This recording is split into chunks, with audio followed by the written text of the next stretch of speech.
안녕하세요. 오늘은 김동리 작가의 소설, 무녀도 속으로 함께 들어가 보려 합니다.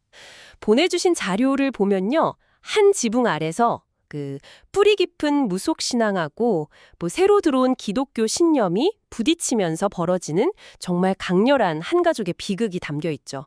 저희는 단순 줄거리 요약보다는 이 충돌이 인물들한테 또 그 시대에 어떤 의미였는지 좀 깊이 파고들어 보려고 합니다. 네, 맞아요. 이게 그냥 종교 갈등이다 이렇게만 볼 거 아니고요.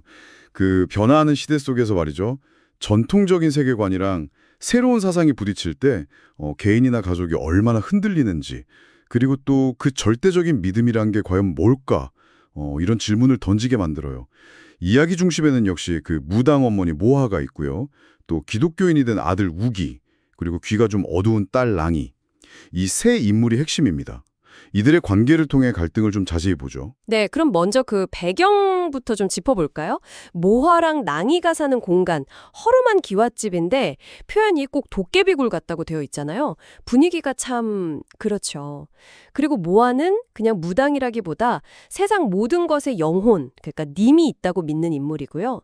심지어 부직갱이에도 영혼이 있다고 생각할 정도니까 당시 어떤 샤머니즘적인 자연관을 잘 보여주는 것 같아요. 그렇죠. 모아는 마을 사람들하고 밀접하게 연결되어 있어요. 굿이나 푸닥거리로 삶에 관여하거든요. 그 공동체의 일부인 거죠. 그리고 보면 술도 좋아하고 딸 랑이는 수국꽃님의 화신이다 이렇게 부르면서 아끼잖아요. 그런 데서 또 인간적인 모습도 보이고요. 그런데 뭐랄까 이런 잔잔함은 아들 우기가 돌아오면서 깨지기 시작합니다.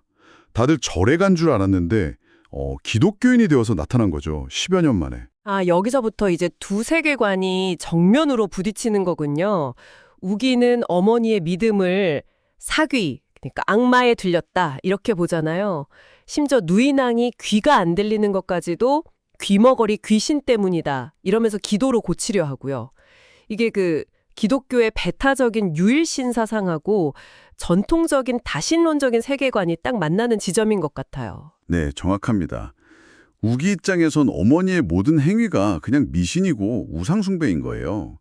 그래서 식사 때 기도하고 성경 읽고 이건 이제 우기한테는 새로운 신념의 표현인데 이걸 보는 모아는 또 어떻겠어요? 아들이 예수귀신이라는 이상한 존재에 사로잡혔다 이렇게 보는 거죠.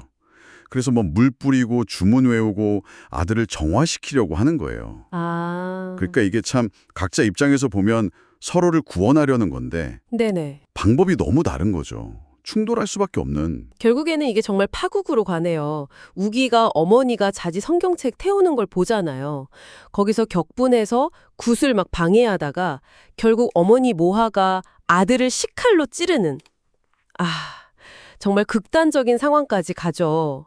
이게 모성애마저 삼켜버린 어떤 종교적 광신으로 봐야 할지 아니면 그 자신의 세계를 지키려던 필사적인 몸부림이었을지. 참 생각이 많아지네요. 그렇죠. 해석이 좀 갈릴 수 있는 부분이에요. 이 장면은 뭐랄까, 신념의 대립이 얼마나 파괴적일 수 있는지를 아주 상징적으로 보여주는 것 같아요. 우기는 결국 그 상처랑 병 때문에 죽게 되죠. 마지막 순간까지도 성경을 찾았다고 하고요. 근데 참 아이러니한 건 우기의 죽음이 오히려 그 지역에 교회가 세워지는 어떤 계기가 된다는 점이에요. 아, 그렇군요. 그리고 아들을 잃은 모하는 그 후로 더 이상해져 가요. 마을 사람들하고도 멀어지고 그 굿 같은 것도 예전 같지 않고 점점 힘을 잃어가죠. 이건 단순히 개인의 비극을 넘어서 뭐랄까 전통사회 자체가 새로운 시대 앞에서 서서히 힘을 잃어가는 모습, 그걸 보여주는 것 같기도 해요. 모하의 마지막 장면은 정말 잊을 수가 없어요. 사람이 많이 모인 큰 굿판이었잖아요. 거기서 물에 빠진 혼을 건지는 굿을 하다가 스스로 깊은 물속으로 그냥 걸어 들어가 버리죠. 마지막에 봄철이라 이 강변에 복숭아꽃이 피그덜랑 이 넋두리는 정말 사라져가는 자기 세계에 대한 너무 애절한 작별 인사 같아요. 네. 그 죽음이 패배처럼 보일 수도 있지만 어떻게 보면 자신의 신념과 함께 뭐랄까 장렬하게 사라지는 마지막 의식, 그렇게도 볼 수 있을 것 같아요. 결국 모든 비극이 끝나고 시간이 흘러서 낭이 아버지가 나타나죠. 그래서 병약해진 낭이를 데리러 떠나는데 네. 그때 낭이가 희미하게나마 아버이 하고 말을 하게 됐다는 거. 이게 작은 희망의 씨앗일까요?